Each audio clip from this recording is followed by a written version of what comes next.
Hey people, how are you doing? Hope you're doing well. My name is Turbo, of course, and today I'm going to be talking about a brand new game that's coming out fairly soon, and it's called Hell Let Loose.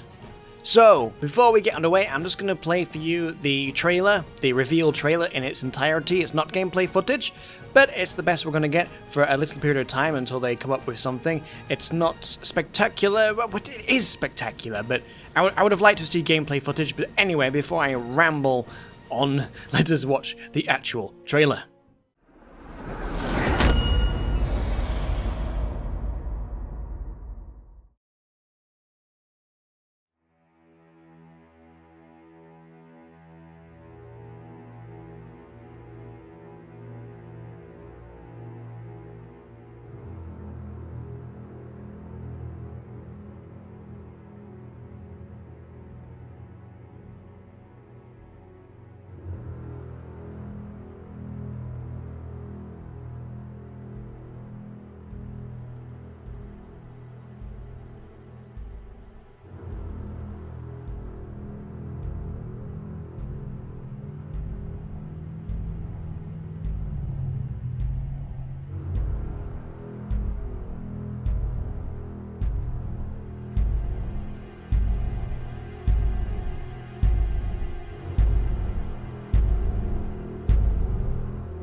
So as you can see, it's very short and sweet, but it does set the scene, it does set the tone, and as always, it shows off what the Unreal Engine 4 can really do. So the guys that are working on this are a small independent team with a big love, clearly, of World War II shooters, and they've obviously wanted to make their own.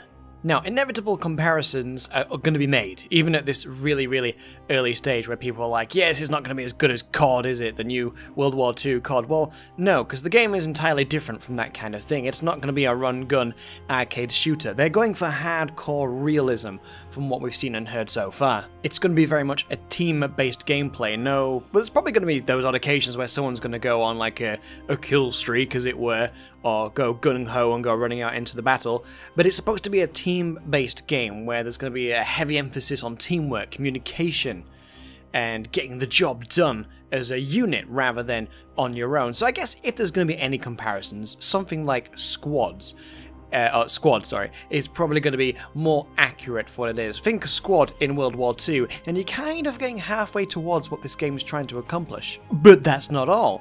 What's really going to make this game unique and stand out from a lot of other World War II shooters and shooters in general is the fact that there's going to be a background meta going on, where there's going to be a resource system and building. What that's going to entail, we are not really too sure at the moment. I believe the devs are writing us up something because a few of us content creators were invited to their Discord. In fact, I was one of the first 5 people to be invited, and for my channel size, that is phenomenal. So thank you guys, if you're watching the video, for that. Hopefully this means some really interesting things are going to be going on in the background, and not just the fighting is going to decide whether you win or lose. But speaking of building, we do know that the engineer class character, well, I believe there's going to be classes because they're speaking in terms of actual units like a soldier, an engineer, that kind of thing. So the engineer is actually going to be able to deploy a certain amount of things into the battlefield, like barbed wire, traps, that kind of thing. So there's going to be an element of enhanced tactics compared to most shooters. The other things we know for sure at the moment is it's going to be set around the time of D-Day, and it's going to be a 1-to-1 scale battlefield recreated from archival reference material and satellite photography. So they're going all out to make this as super accurate, as super realistic as possible, and that's very good in my book. Hopefully this means also that you're not going to survive a multitude of shots or grenades before dying, and it's going to be really, really hardcore, something akin to maybe Day of Infamy. There's also definitely going to be vehicles in the game, which, depending on what game mode you're playing, are going to be super important for pushing through and establishing supply routes, for example, but also to deliver supplies to the troops at the front. So again, they're going hardcore, really realistic, which is a good thing to me. And so far we know there's definitely going to be supply trucks, transports, obviously light armor, medium and heavy armor, tanks, mobile artillery, half-tracks, scout classes and repair classes. So they reckon they're going to have up to about 20 or more vehicles when the game comes to release, and they're aiming for a release on Steam in early 2018, and as far as we know at the moment it's going to be PC only, PC exclusive. For how long? I guess we'll have to wait and see, but at this moment there's no plans for release on console, so PC Master Race, I guess. So part of what they're aiming for is what they're calling the 3 levels of warfare, which is going to be something that's not actually, seemingly, from what I am aware of, being attempted before. It's going to be something completely new. So there's going to be a strategic element where you'll play as the commander, decide on the grand strategy as you deploy your forces, and adapt to the ever-changing situation on the ground, communicating via radio. It'll be up to you to summon reinforcements, supplies, and powerful aerial and naval strikes while accurately assessing the situation on the front line. That's to read from their official page.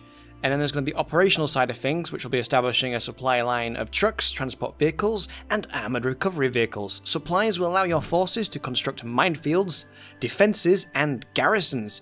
Failure to supply this front line will result in a devastating collapse. So it's not going to be a case of who plays the best that's going to win in terms of the actual fighting, but who can actually be tactical.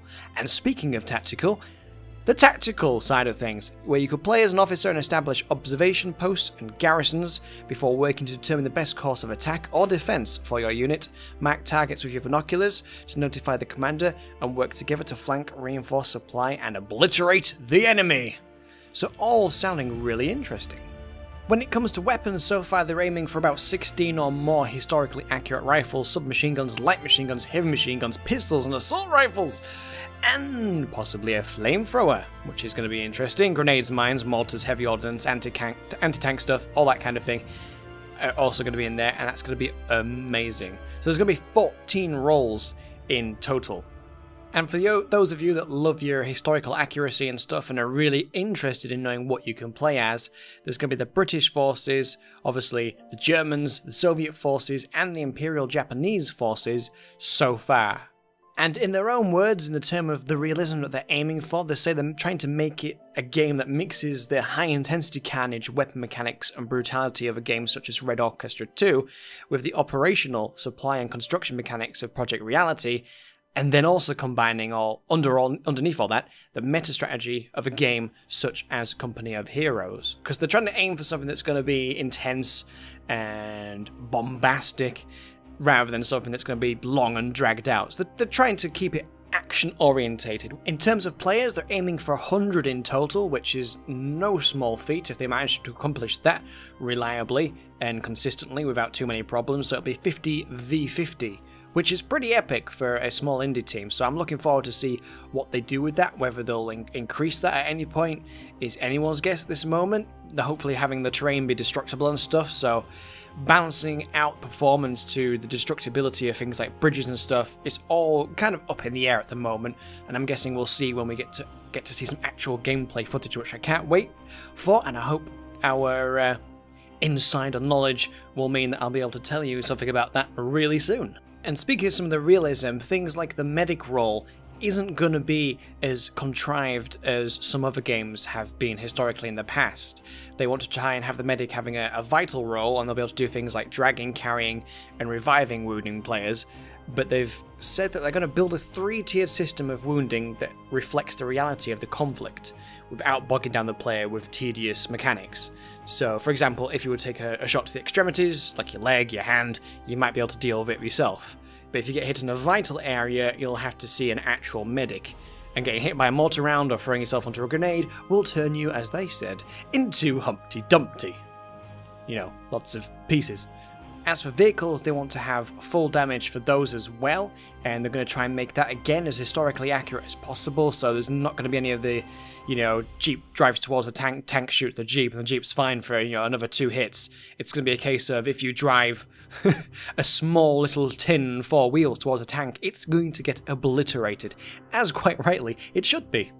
And in an unusual but understandable move that may or may not upset some people that are going to enjoy the hardcore realism of the game, they're actually making most vehicles, even the large tanks, operatable by 2 to 3 people, rather than having, for example, a game like Battlefield 1 where you can have, you know, 6 or 7 people all pile into a tank and then less players running around the battlefield. They're trying to have it less bogged down to loads of people piling into a vehicle when you can just have 2, which makes a lot more sense in gameplay terms. For realism, I guess it's going to take a slight knock there, but I don't think it's in a bad way at all. I think that's a really, really good idea.